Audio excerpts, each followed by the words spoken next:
Je sens dans mon cœur que Dieu m'a donné un nouveau centre d'intérêt, un nouveau mandat sur lequel il veut que je me concentre pour une bonne période de temps. Et c'est en fait de vous aider à apprendre à vous réjouir de votre vie quotidienne. Je viens de dire des choses qui sont vraiment clés et qu'on va développer tout à l'heure pour vous réjouir de votre, non pas celle d'un autre, de votre vie et de votre vie quotidienne.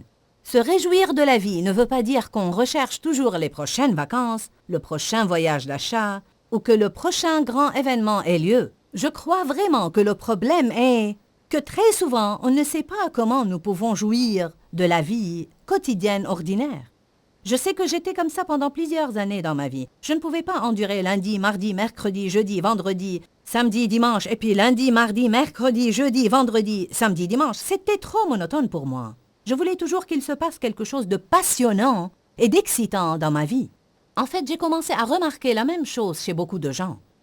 Comme j'y réfléchissais et j'observais la vie de plus près, je me suis rendu compte que la vie n'est pas toujours intéressante.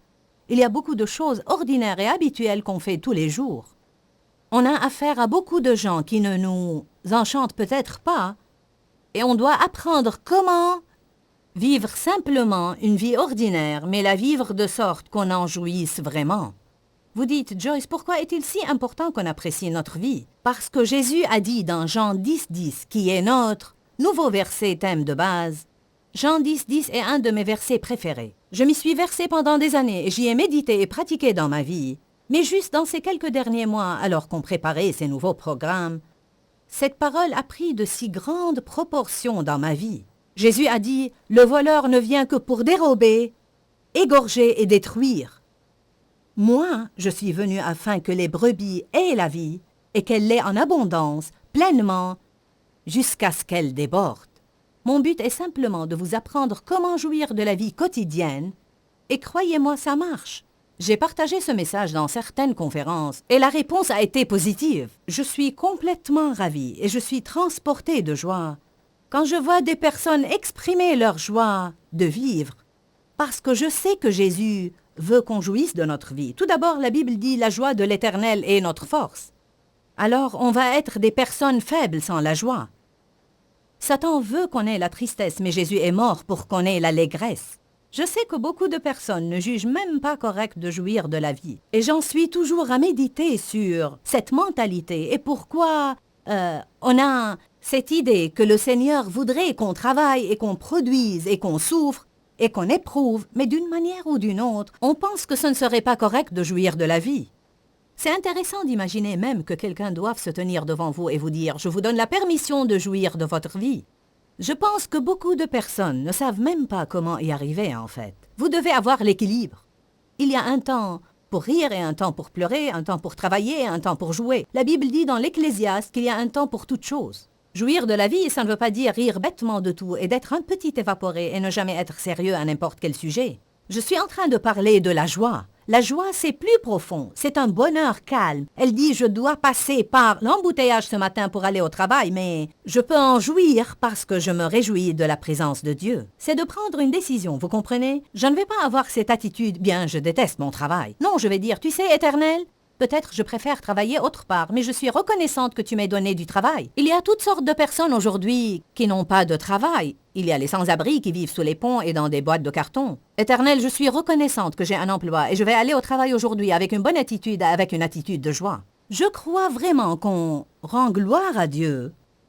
Je crois qu'on honore le Seigneur Jésus-Christ et on honore la puissance du Saint-Esprit en nos vies quand on prend une décision par égard au Christ de bien jouir de notre vie, la vie qu'il nous a donnée lui-même.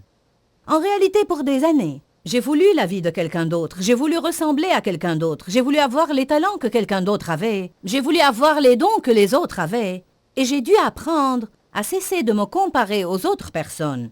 J'ai dû apprendre à cesser de convoiter ce qu'ils ont. Je crois franchement que si l'on n'est pas heureux là où on en est, on n'arrivera jamais, jamais, jamais à l'étape suivante où nous voulons être. Je veux m'assurer que vous comprenez bien cela, car c'est une parole appropriée pour quelqu'un.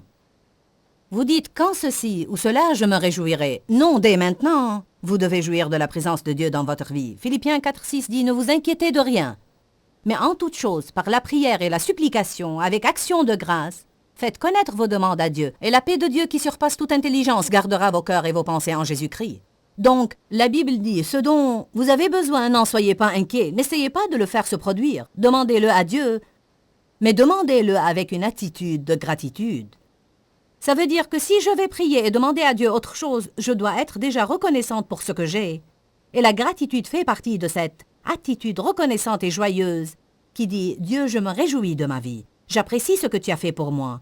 Oui, il y a encore des choses que je voudrais que tu fasses pour moi. » L'apôtre Paul a dit dans Philippiens chapitre 4 « J'ai appris à être content, que je sois abaissé ou dans l'abondance. Je suis satisfait au point où je ne suis pas dérangé quel que soit l'état où je me trouve. » Paul ne disait pas qu'il ne désirait aucun changement ou ne souhaiterait rien d'autre. Vous pouvez désirer des choses, mais vous devez être heureux là où vous en êtes. Je pense qu'on laisse souvent tous nos rêves et tous nos projets d'avenir voler notre présent. Pour être franche avec vous, j'y ai succombé même au sujet de ma vision pour ce ministère. En fait, je voulais tant servir à temps plein et je voulais que mon ministère se développe à tel point et je voulais tellement aider les gens que j'ai laissé le désir de ce que je voulais avoir, mais que je n'avais pas encore me dérober mon présent.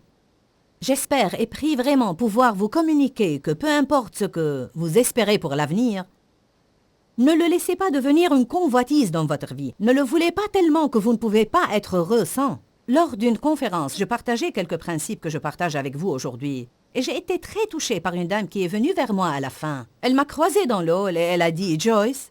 J'ai dit « Oui, madame ». Elle a dit « Merci de me donner la permission de jouir de ma vie ». Cet énoncé peut changer la vie de ceux qui regardent l'émission aujourd'hui.